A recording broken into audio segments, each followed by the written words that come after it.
오늘 아침을 여는 말씀은 누가복음 16장 1절부터 8절까지의 말씀입니다.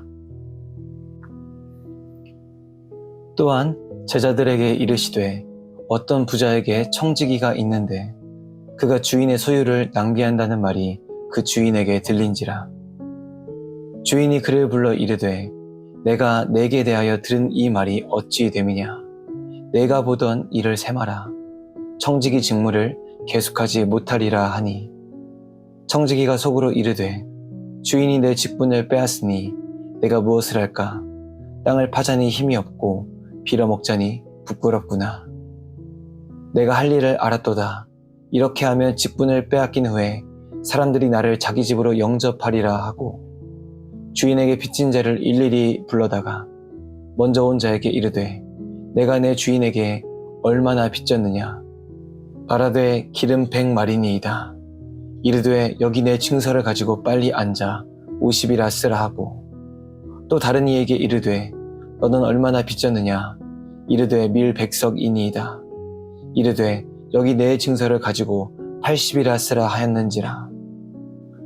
주인이 이 옳지 않은 청지기가 이를 지혜 있게 하였으므로 칭찬하였으니 이 세대의 아들들이 자기 시대에 있어서는 빛의 아들들보다 더 지혜로움이니라.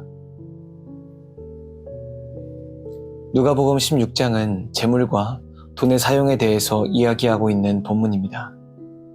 돈이라는 헬라어는 마모나스인데 히브리어 마몬이라는 말에서 왔습니다. 마몬이라는 말은 사람이 의지하는 것이라는 뜻을 가지고 있습니다. 돈은 단순한 지폐가 아닙니다. 돈은 사회적인 약속이고 제도입니다.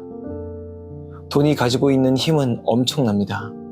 물건을 사기도 하고 사람을 고용하기도 하고 때론 어려운 문제를 해결하기도 합니다.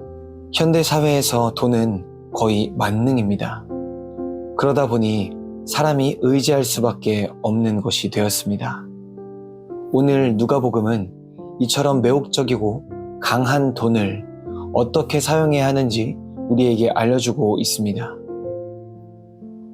예수님은 한 가지 비유를 통해 우리에게 가르침을 주십니다. 한 청지기가 있었습니다. 이 청지기는 주인의 돈을 마음대로 사용합니다. 결국 이 소문이 주인의 귀에 들어가게 되고 청지기는 해고됩니다. 그런데 청지기가 해고되기 전 한 가지 묘수를 생각해냅니다. 바로 주인에게 빚진 사람들을 불러서 빚을 줄여주는 것이었습니다. 유대 사회에는 은혜를 입었으면 반드시 은혜를 갚아야 하는 사회적 윤리가 있었습니다. 청지기가 빚진 사람들의 빚을 줄여주면 나중에 자신이 해고됐을 때 그들에게 가서 신세를 질 수가 있는 것이었습니다. 이처럼 청지기는 다소 선하지 않은 마음으로 선한 행동을 하였습니다. 주인이 이 소식을 듣게 되었습니다. 어떻게 반응했을까요? 자신의 마음대로 빚을 줄여준 것이니 당연히 혼내는 게 맞습니다. 그런데 8절을 보시면 주인은 오히려 청지기를 칭찬합니다. 그 이유가 무엇일까요? 청지기가 돈을 사용한 행동을 보면 알 수 있습니다. 청지기가 주인에게 해고를 당하게 된 이유는 돈을 자신의 이익을 위해서만, 자기를 위해서만 사용했기 때문입니다. 그런데 청지기가 마지막에 한 행동은 어떻습니까? 다른 사람들의 빚을 줄여준 것이었습니다. 이는 자신뿐만 아니라 다른 사람에게도 이득이 되는 일이었습니다. 비록 청지기가 선한 의도로 이런 일을 한 것은 아니었지만 결과를 놓고 보면 청지기로 인해 많은 사람이 은혜를 입고 이득을 보게 되는 것입니다. 이것이 예수님께서 우리에게 말씀하시는 올바른 재물의 사용법입니다. 재물은 자기만을 위해 쓰는 것이 아닙니다. 보다 많은 사람들이 이득을 볼 수 있도록 재물을 사용해야 합니다. 돈은 만능입니다. 예수님의 시대 때나 지금 우리의 시대나 여전히 돈은 만능입니다. 그런데 성도의 손에 들린 돈이라면, 성도가 사용하는 돈이라면 그것은 우리의 이웃을 유익하게 하는 데 사용되어야 합니다. 나만을 위해서 재물을 쌓아두는 것이 아니라 그 재물을 통해 하나님의 사랑과 자비가 흘러가게 해야 한다는 것입니다. 이렇게 말씀이 끝나면 약간 애매한 점이 남습니다. 뭐냐면요, 청지기의 의도입니다. 그의 행동은 결과적으로 옳았지만 그의 의도는 그리 순수하지 않았기 때문입니다. 만약 여기서 예수님의 말씀이 끝났다면 악한 마음으로 착한 일을 해도 괜찮다라는 결론이 나게 됩니다.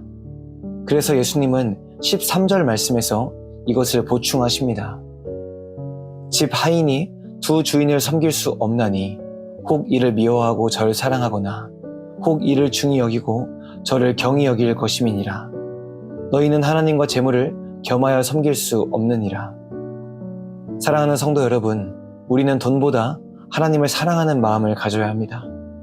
이 마음으로 이웃에게 재물을 베풀며 유익을 주어야 합니다. 우리가 이웃에게 재물을 베푼다는 것은 단순한 자선행위가 아닙니다. 나를 위해 모든 것을 주신 예수님의 사랑을 따라 타인을 위해 나의 유익을 포기하는 매우 숭고한 사랑의 행동입니다. 우리가 예수님의 교훈을 기억하며 또 예수님의 마음을 기억하며 하나님께서 내게 맡기신 재물을 하나님의 뜻에 맞게 사용하는 성도가 되어야 하겠습니다. 이러한 모습으로, 이러한 방법으로 재물을 통해 하나님께 영광을 돌리는 거룩한 성도가 되시길 주님의 이름으로 간절히 소망합니다.